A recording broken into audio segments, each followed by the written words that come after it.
Welcome back, listeners. Today, we're going over Chapter 10, The Three Transfers of Xuzhou. In King Zhou, the Yellow Turban rebels had risen once again.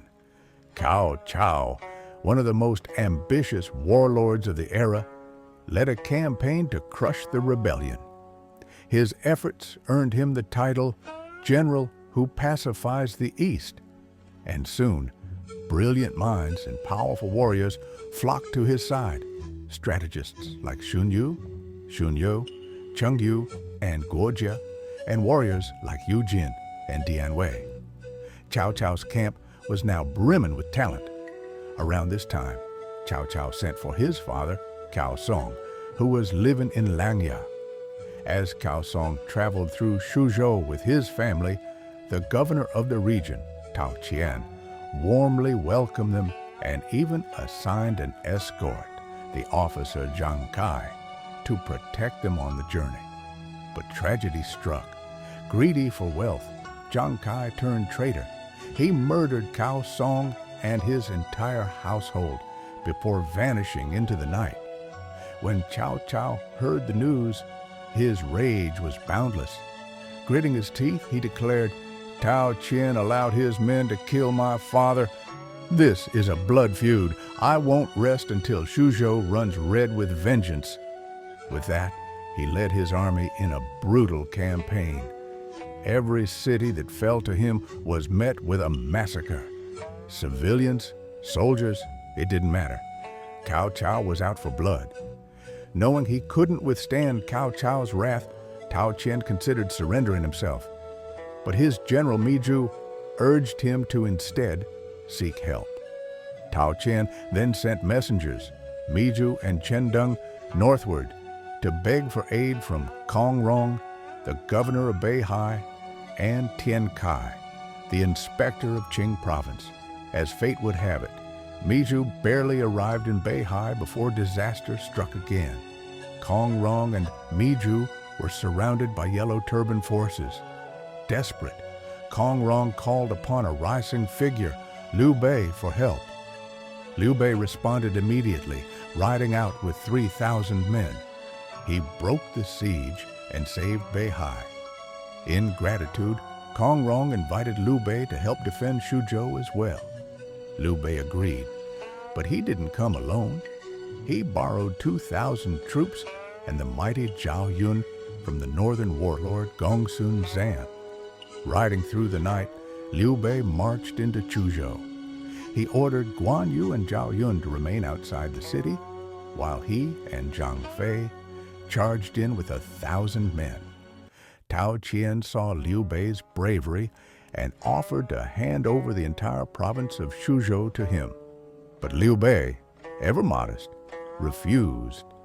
Meanwhile, Liu Bei sent a letter to Cao Cao, urging him to stop the bloodshed. At first, Cao Cao was unwilling, but then news arrived that Lu Bu, one of the most feared warriors of the time, had taken advantage of Cao Cao's absence to attack his home territory of Yanzhou and Puyang under the command of Zhang Miao. Facing this new threat, Cao Cao followed Guo Jia's advice, withdraw from Xuzhou and defend his own land. Tao Qian, overjoyed that Cao Cao had retreated, threw a banquet for Liu Bei, Zhang Fei, Guan Yu, Zhao Yun, and their allies. During the feast, Tao Qian again offered Xuzhou to Liu Bei, who still declined. Tao Qian instead asked Liu Bei to temporarily garrison nearby Xiaopei and help protect the region. This time, Liu Bei reluctantly agreed. Cao Cao soon returned to Puyang, where he camped outside the city. Lu Bu met him on the field with 50,000 troops. Cao Cao's generals, Xiahou Dun and Yue Jin, were no match for Lu Bu, and the army was driven back over 40 miles. That night, Cao Cao tried to launch a surprise attack on Lu Bu's western camp. But Lu Bu, with advice from his strategist Chen Gong, had already laid a trap. Caught in an ambush, Cao Cao's forces were routed again. Surrounded and in despair, Cao Cao cried out for help.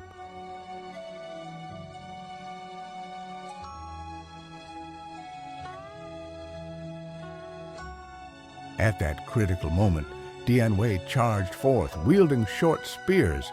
With deadly precision, he struck down every enemy in his path, rescuing his lord. But the danger wasn't over. As Cao Cao fled, Lu Bu gave chase. Just as Lu Bu was about to strike, Xiahou Dun appeared with reinforcements and drove him back. The battle raged until dusk, when heavy rain forced both sides to retreat. Chen Gong soon devised another ruse. He instructed the wealthy Tian family in Puyang to pretend to defect to Cao Cao and claim that Lu Bu was away. Tempted by the opportunity, Cao Cao charged into the city that night. The streets were empty. It was a trap. As he tried to flee through the north gate, he ran straight into Lu Bu.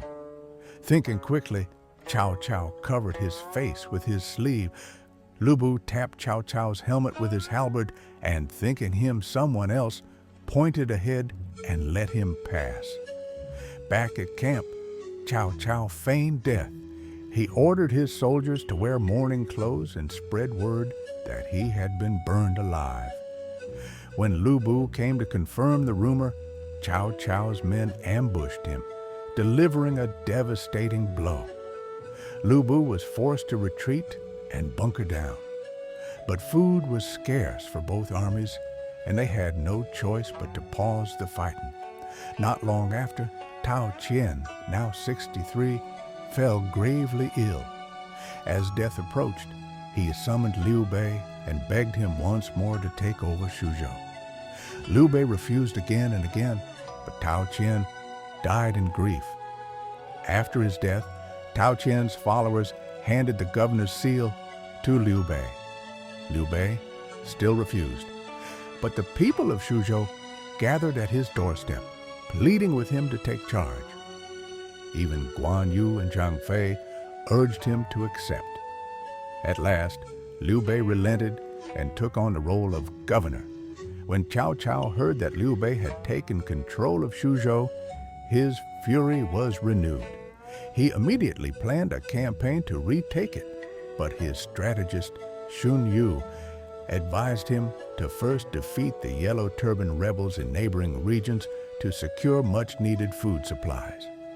Cao Cao followed the advice and conquered cities like Yingchuan and Runan. He even convinced the mighty warrior Shu Chu to join him.